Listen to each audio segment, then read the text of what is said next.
Factor tree of 406.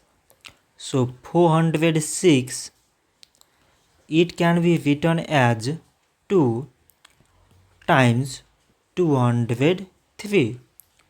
2 times 203 mean 406. 203, it can be written as 7 times 29. 7 times 29 mean 203.